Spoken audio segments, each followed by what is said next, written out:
Hello everyone and welcome to It Goes Off Wrap of the Round. Well, they say home is where the heart is. In round 17, its home was where the wins were. Grantley Bernard, the home teams dominating. The home teams swept the board, won them all.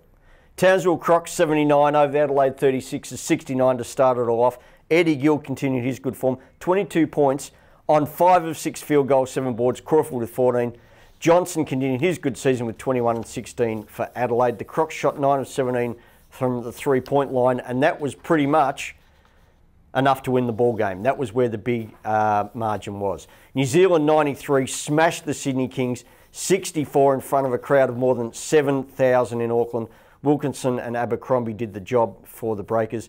Kazoo had a good game, 20 points, 8 boards, 8 of 11 field goals for Kazoo, but the rest of his teammates weren't much chop apart from Anatoly Bose. The Sydney Sound Machine had 13 points and 7 rebounds. Just a stat on the Kings, they were 3 of 19 from three-point line. If you had taken away Kazoo's effort, they would have only shot 17 of 51 from the floor. Very, very poor. That's probably just a bad night for you in one game. The Wollongong Hawks 90, the Melbourne Tigers 68. The veteran Matty Campbell had 17 points for the Hawks, and the former Tiger, Indy Ubaka, had 15 for the Hawks in his first game for the Gong. Liam Rush, 18 points for the Tigers, and Myron Allen, 17 points, 9 rebounds, 6 assists, 8 of 12 shooting for the Tigers from the new import. The Hawks shot the ball pretty well. They were 33 of 65 from the field. Saville and Campbell, the two oldest men you'll ever see in the NBL, played the most minutes for the Hawks, showing that they've still got something in the tank. The Tigers were just 5 of 7 from the free throw line, showing they weren't really getting the job done inside. Cam Dragar only 4 points and 1 of 8 shooting.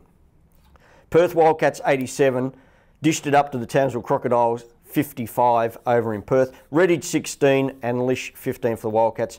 Jacob Holmes 14 points, 11 rebounds, and Peter Crawford 11 points for the Crocs. The Wildcats had 13 steals and they generated 10 points off turnovers, showing that defence will get the job done. They outscored the Crocs 44 to 18 with points in the paint. So they dominated inside. The Crocs shot at about 30%, 20 of 63 on field goals and only 5 of 22 on threes. They gave up the ball on 20 turnovers, way too many.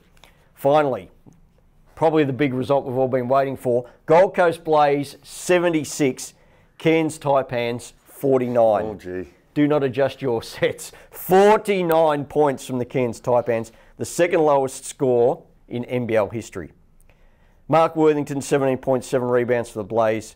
De Leon had 10 points and 7 boards.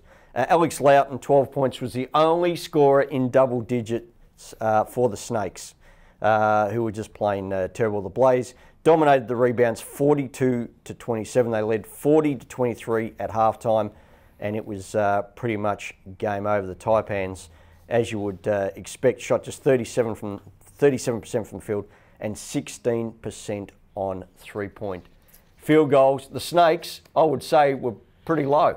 It was very much a week where the home team dominated, and they dominated significantly. Some very large margins of difference between wins and losses during round 17. As we take a look at the NBL ladder, and it's the Perth Wildcats and the New Zealand Breakers just going along nicely with a couple of wins.